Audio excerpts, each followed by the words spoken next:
Jack! Jack! I was waiting for you. Have you got a minute? Sure, Edward. What's up? You want to put some muscles in your film? Oh, Jack, you're quite a joker. I need some advice about a rather delicate matter.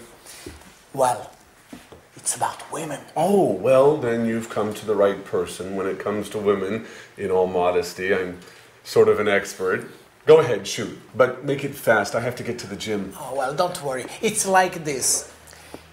If a woman lets you mysteriously know that she's keen on you, and if you didn't expect it, but then you find that you don't mind the gesture, in fact, because of this, you find that you are becoming fond of her.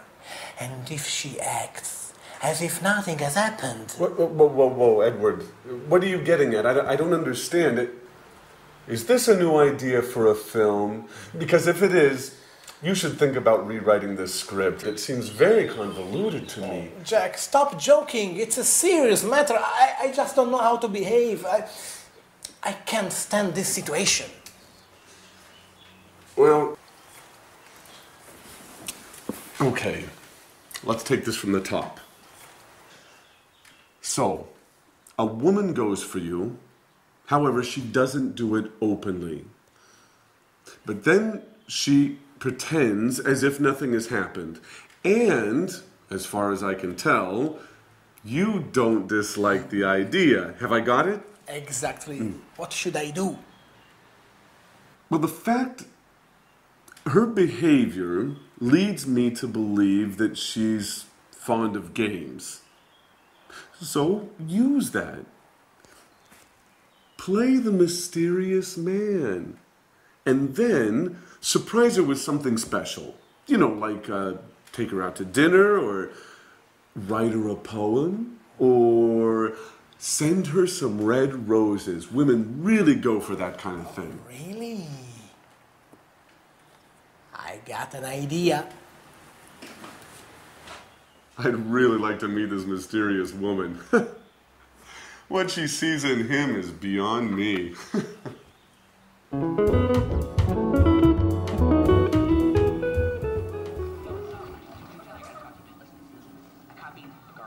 Edward? Edward? Edward? Would you mind not watching the TV for a moment? I'd like to have a word with you.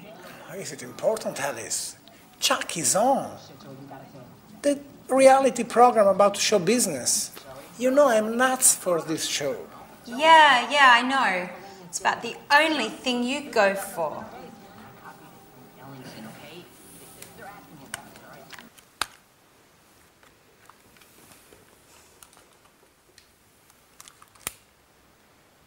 What's up, Alice? What's bothering you? Edward, I'm sorry.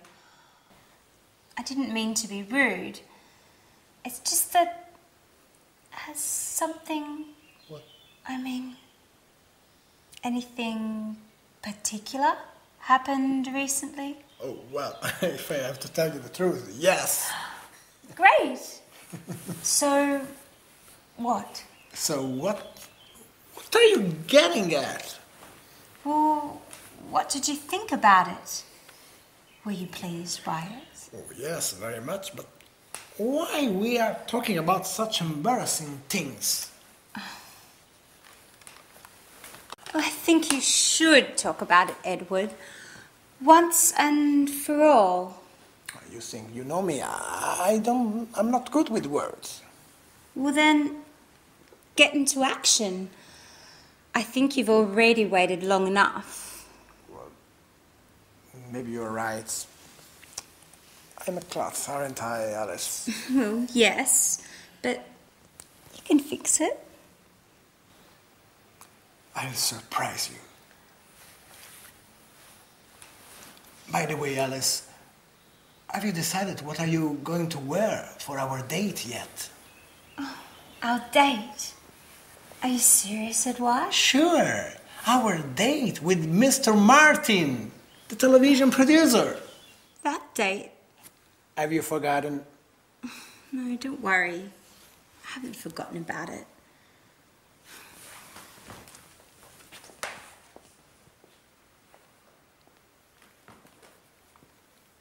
He's way behind.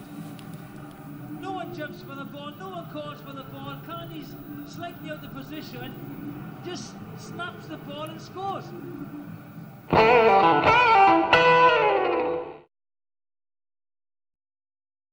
Hello again, and welcome back. Jack and Edward in that episode were talking about what they like doing and what they dislike doing. And in the English language, this is very interesting because there are different ways of describing what you like and what you dislike. Different verbs, different phrases, and that's what I want to do with you now.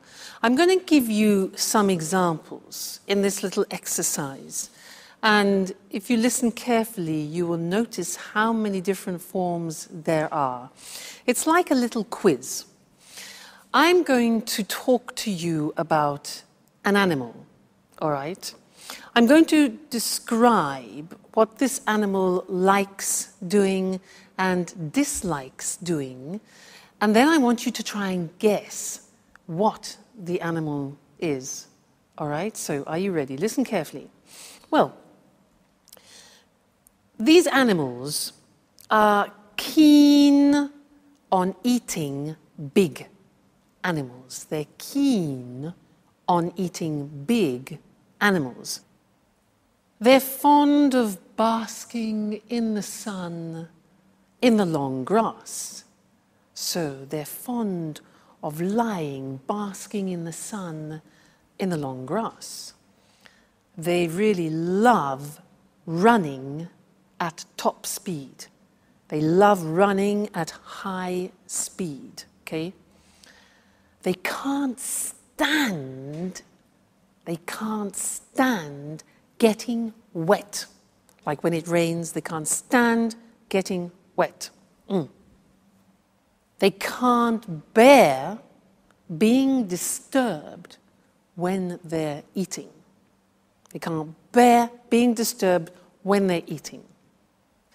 Another thing, they don't mind the presence of man, but at a distance. All right? Okay. They dislike being close to lions. Dislike being close to lions. They hate being disturbed when they are with their cubs, with their babies. Okay? Their babies, their cubs. As animals, they don't go in much for making noise.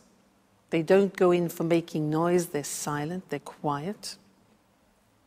And for them, it's all right to eat only twice every 4 days, so once every 2 days. They don't have to eat every day. So, have you guessed the animal? It's a cheetah. Now remember that in English, a cheetah is not Mr. Monkey. A cheetah in English is the fastest animal in the world. It's the cat, the wild cat with dots. That's the cheetah, and that's what I was describing, all right? Now let's look more closely at the language that I used. So, if we are talking about likes, these are the possibilities. You can use the verb to be keen on. Now notice that these verbs are followed by the gerund form because we have a preposition. So, I'm keen on skiing. Keen on plus gerund means I'm enthusiastic about it. I'm fond of learning English. Same meaning, okay? It means I like it very much. Keen on, fond of, plus gerund. You can have the negative too. I'm not so fond of going to the cinema alone, for example. Now, what about negative? I can't stand is the same as I hate. very, very common use, this.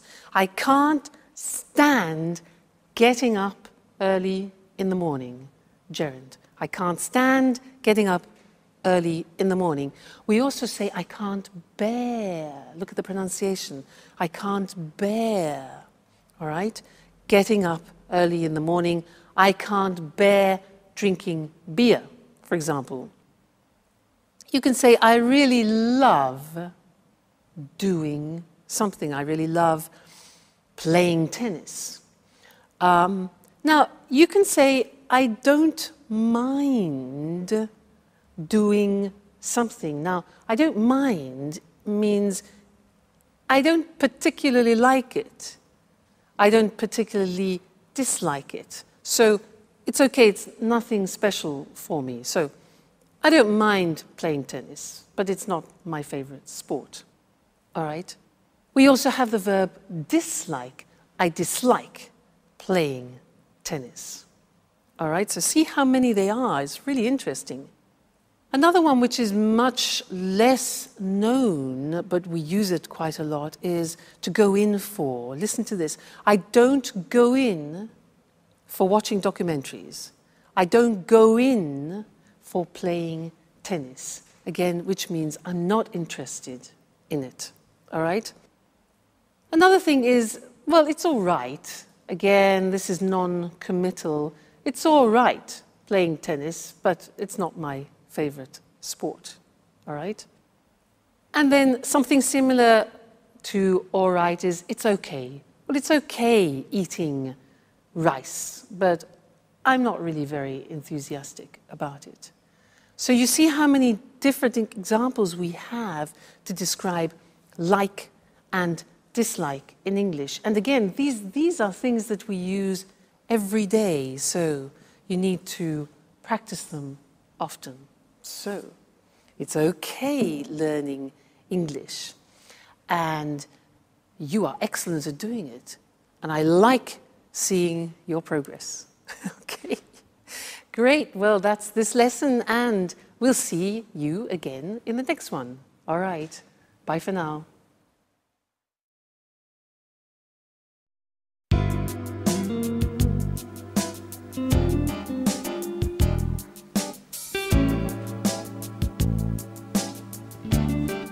Great. This spot should work well. Maybe here would be better. And I'll put the card here, next to this. Let's give it a quick once over again.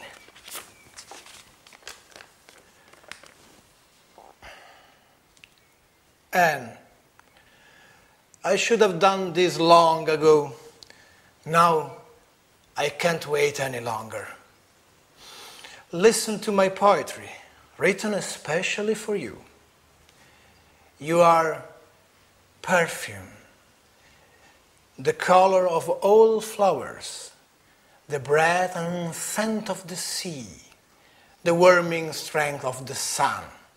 You, the shining star that lights my life. Who knows if she'll like it? What about these roses? Will she like them? What if she makes fun of me? Perhaps I shouldn't have listened to Jack, but of course. It makes no sense to go on as if nothing has happened. Somebody has to take the first step.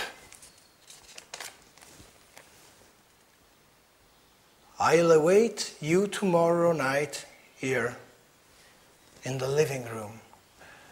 When everyone is asleep, we'll be able to be alone, finally, alone. Okay, that is done. There's nothing more to do now but wait. Anne'll be home soon. Thank God Alice won't be here at least for 2 hours. And Jack is at the gym, yes. I calculate everything perfectly. Now it's time for me to leave as well. I don't want Anne to see me here. Here she is. It's time to go. Excellent. Great, Edward. The moment of truth approaches. They'll never call me an amateur again. Right, fine. Bye-bye. Oh, is the door open? Bloody cat's coming. Oh, what are these? For me? Oh, they're beautiful. I wonder who sent them. Oh, what poetry. Who could have written it?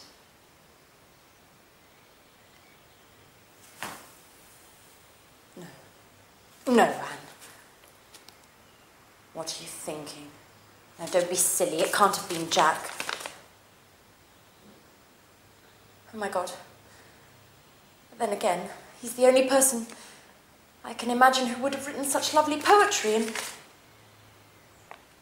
Oh, my God. Oh, what if it were Jack? Now that Sharon is out of the picture and... Who would have ever thought that one day...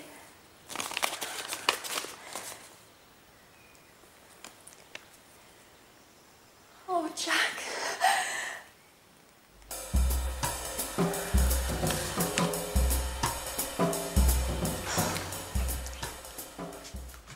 Hi, Anne. Hi, Alice. My, aren't we feeling chirpy today? Yes, we are feeling chirpy. I've just received a mysterious and completely unexpected surprise. So, what is it? What's all the suspense for? Oh, I'm sorry, Alice. I'd like to keep it a secret for the time being. There's something I have to check up on first. But don't worry, I'll tell you soon enough. Now, why don't you tell me, how's it going with Edouard? By the look on your face, I would guess things aren't going very well. You said it. A complete and utter disaster. I should never have written that card. Why? What's the matter? That's the problem. Nothing has happened. Edouard acts as if he'd never read that card. And yet I know he read it. I'm absolutely certain of it. Why are you so sure? Well, he told me in no uncertain terms. I fished around, vaguely, and he admitted that something strange had happened, and he also said that he was very pleased. And then nothing. No words, no actions. At this point, I think he was referring to something else entirely. Or else, I just have to accept the fact that he isn't interested in me. Oh, don't get depressed, Alice. If you want my opinion, I think you should have told him in person. Face-to-face is always better than playing games. At any rate, you've still got time. Why don't you sit down and have an earnest word with him? No way! To be embarrassed further? Anyway, there's something fishy about this whole story. Either Edward is acting like a complete fool, or else he hasn't truly understood what I feel for him. Oh, I need some clarity. From now on, I'm going to scrutinize his every move.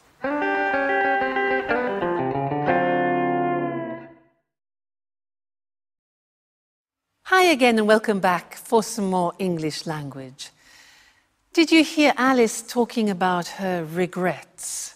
Do you know that regrets, when you do something you wish you hadn't done, that's a regret? Well, there are different ways to express that in the English language. She said, I wish I hadn't written that card. I shouldn't have written that card. That's another possibility. There are, in fact, 3 possibilities in English of expressing regret. And I want to look at those with you. Because they're quite complicated, Let's do it together on the screen, all right? Now, the first example is with should. Now, you know should. Should we use, for example, you should rest when you give advice. But if we put it into a past form, we use it to express regret. So the grammatical structure is should plus the infinitive have plus the past participle. So an example is, imagine, it's raining. I haven't got my umbrella, and you want to express a regret. So you could say, I should have brought my umbrella. You see, should, infinitive have, plus the past participle, bring, brought. So you say, oh, damn, I should have brought my umbrella with me. So that's one example of expressing regret using should have brought. The second example is with wish. So it's raining and you think, oh, damn, I wish. Now, the grammatical form is I wish I had brought. That is the past perfect. Had is the auxiliary of have in the past, then the past participle. So, I wish I had brought my umbrella with me. So, I should have brought. I wish I had brought.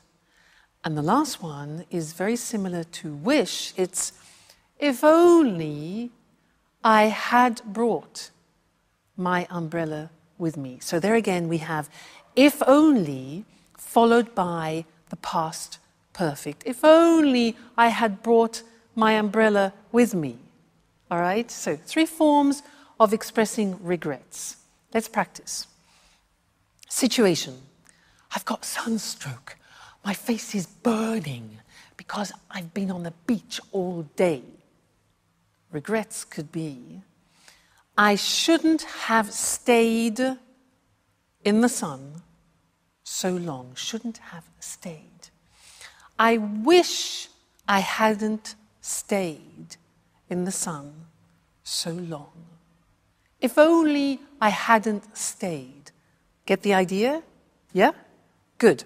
Next situation. My car has broken down again. It's stopped. My car's broken down again. Regret. I should have taken it to the mechanics. I should have taken it to the mechanic earlier for a checkup. Or I wish I had taken it. You see, you can use one of the 3 forms, exactly the same meaning. All right? Great. Next one, I'm completely lost. Situation, I am completely lost. Regret. I wish I had brought a map with me. I wish I had brought a map with me. Okay, getting the idea? Next one, I've got a terrible headache. Oh, terrible headache. If only I hadn't drank so much red wine last night. If only I hadn't. I shouldn't have drunk 3 bottles of red wine last night. Now I regret it. Another one. Damn, I missed the plane. I missed the plane. My alarm clock. Bzzz. I should have put the alarm clock on. Obviously. And the last one. My PIN card. I'm trying to get money. I've forgotten my PIN card for my cash dispenser card. I should have memorized it better. If only I had memorized it better. All right, so there are the 3 forms. Should have done, I wish I had done, and if only I had done. Okay, I'm sure you think, I wish I had been born English. That way I wouldn't have to learn the English language. Well, We're here to help you. So that's the end of this lesson, and see you again very soon. Bye.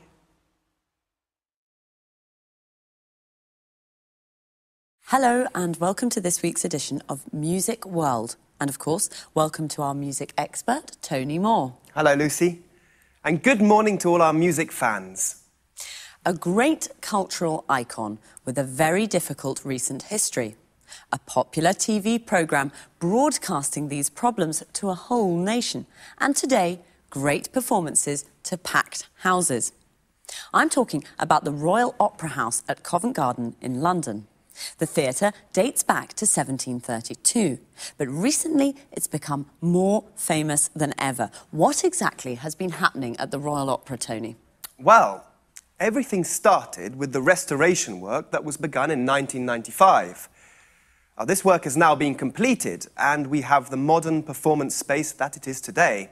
I can't see any trouble there. Sure. But the restoration work was partly funded by the National Lottery. What do you mean, partly funded? How much money came from the lottery? The lottery gave £58.5 million towards the work. Quite a lot of money. Remind me how the lottery works. Lottery tickets cost £1 and are sold all over the country. And there's a big draw once a week. OK, so the Royal Opera House received £58.5 million from the lottery. What happened next? The restoration work was completed in 1999.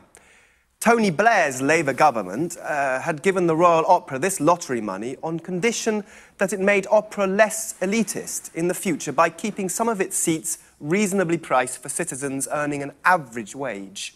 Did they do that? Yes. But let's not rush things.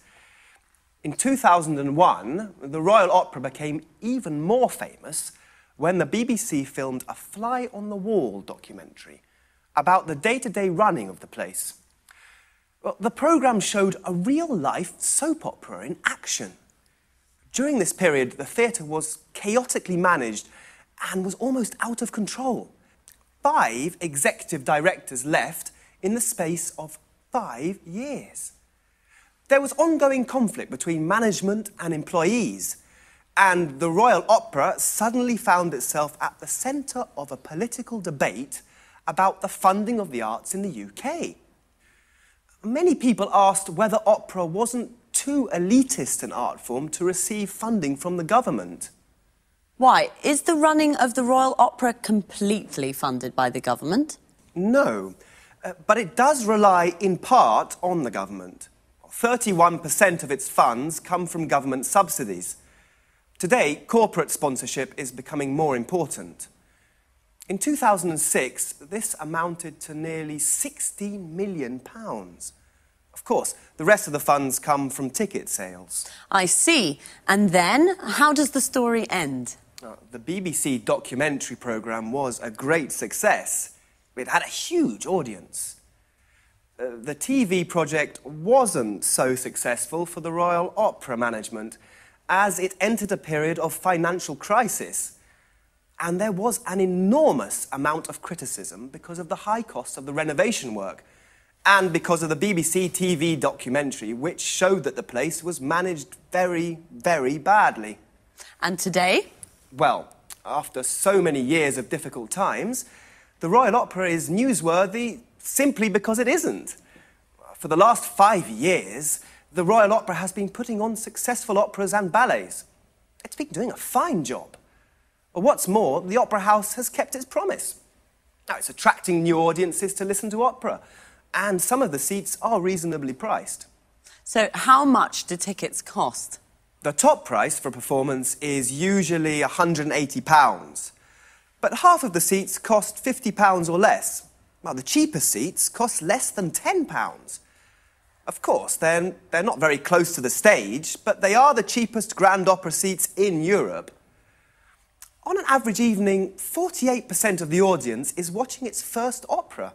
So, a wider range of people are watching opera now in London. Oh, that's right. After a very difficult period, the Royal Opera is now running smoothly. Another soap opera with a happy ending. So thanks, Tony, and Thanks. goodbye. Goodbye. And goodbye to all our music fans. So, the Royal Opera House, a cultural icon with a difficult history. A cultural icon is a famous symbol for one of the arts, music, writing or painting. But today it puts on performances to packed houses. Remember, the phrasal verb to put on means to organise and perform. A packed house is a theatre with every seat sold out. We say a place is packed when it's full of people. The restoration work that started in 1995 was partly funded by the National Lottery. To be funded by means to be financed by, to receive money from someone or something, in this case, the lottery. It was partly funded, means that it received part of the money it needed. This money was given on condition that opera was made less elitist. Elitist means that it is only available to a small group of people, usually socially or intellectually superior. The expression on condition that means only if. The BBC filmed a fly-on-the-wall documentary about the day-to-day running of the place.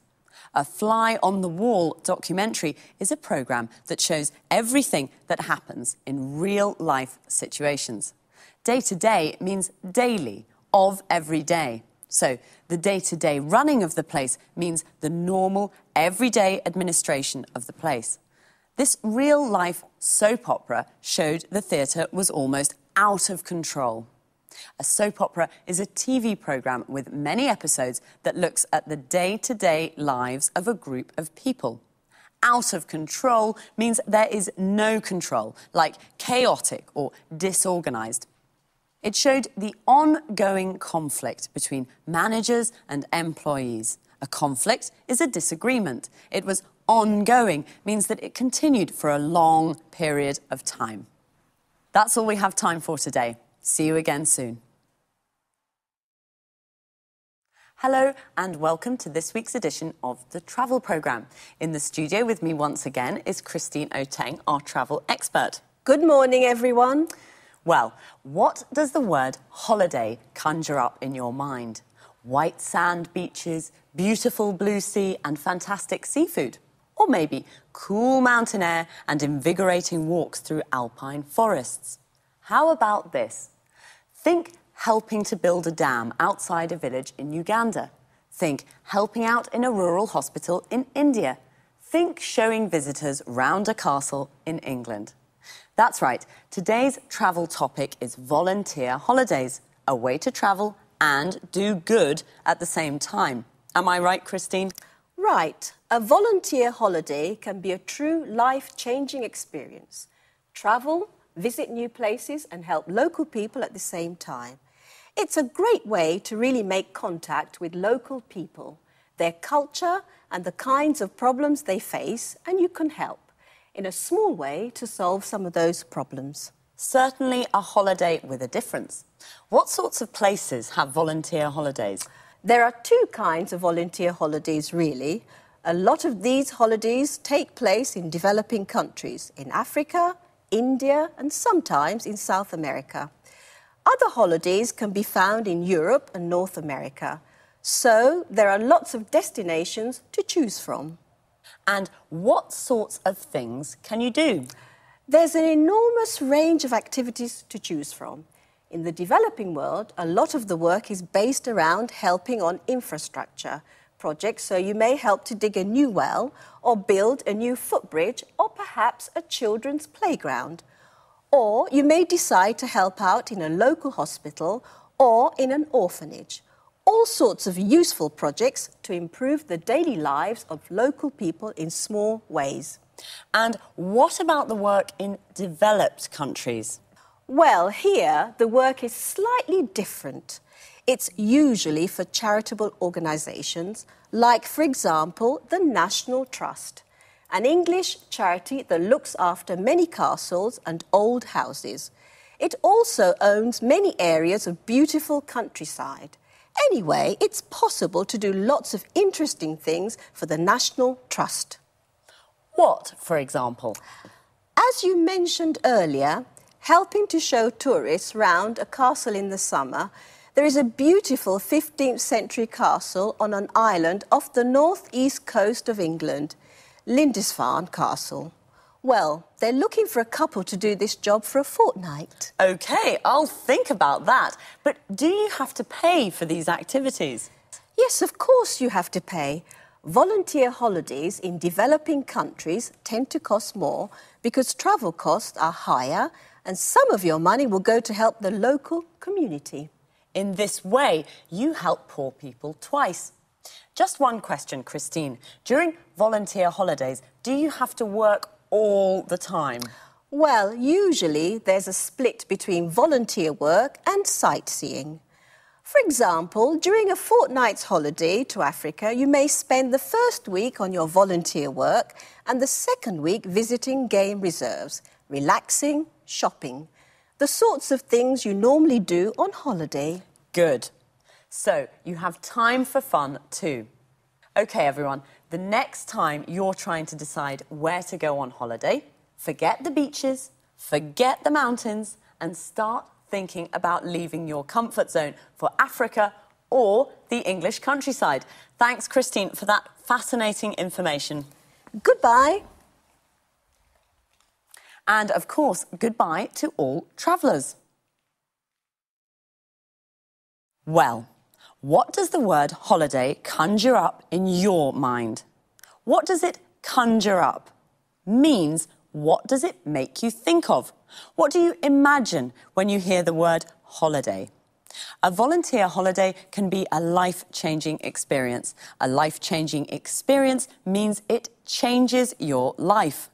There are two kinds of volunteer holidays, in developing countries and in developed countries. A developing country is a country with a low level of economic activity and low standards of living, like India and Africa. All these countries together are called the developing world. European countries are developed countries. There are lots of destinations to choose from. There are lots to choose from means that there is a big selection. There are lots of activities to choose from. You can help on an infrastructure project, a project that involves building or construction. You can help to build a footbridge, a bridge for people to cross on foot. You can help out in an orphanage. An orphanage is a home for children who have lost their parents. Notice how we say help to do something, help on a project, and help out in a place.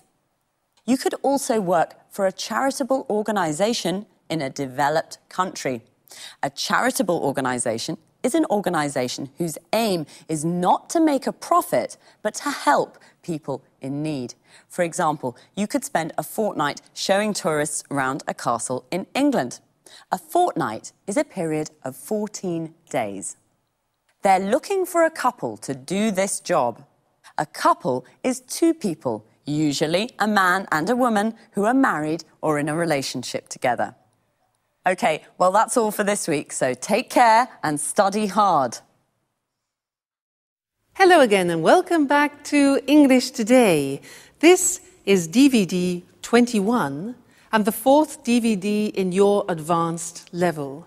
And in this DVD, we'll start again with another 2 episodes of our story, That's Life. And then after that, in our special TV programs, our music expert will be talking about the Royal Opera House in London. And then our travel expert will be looking into volunteer holidays. Then, in the grammar section, we will look at ways of expressing your likes and dislikes. And we'll also study different ways of expressing feelings of regret. All right? So enjoy your viewing. Hello and welcome back to your next lesson. And in this lesson we're going to talk about the various types of language we use in English when we talk about likes and dislikes. Now let me give you an example. If I say, I can't bear getting up early in the morning, Do you understand that? Well, in fact, I can't bear is an expression which means I don't like. So after the episode, we're going to look at that language together. But first, let's join Jack and Edward, because they're having some men's talk. Let's see what they have to say.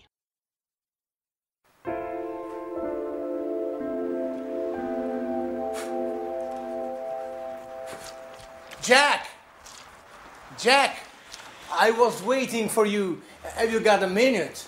Sure, Edward. What's up? You want to put some muscles in your film? Oh, Jack, you're quite a joker.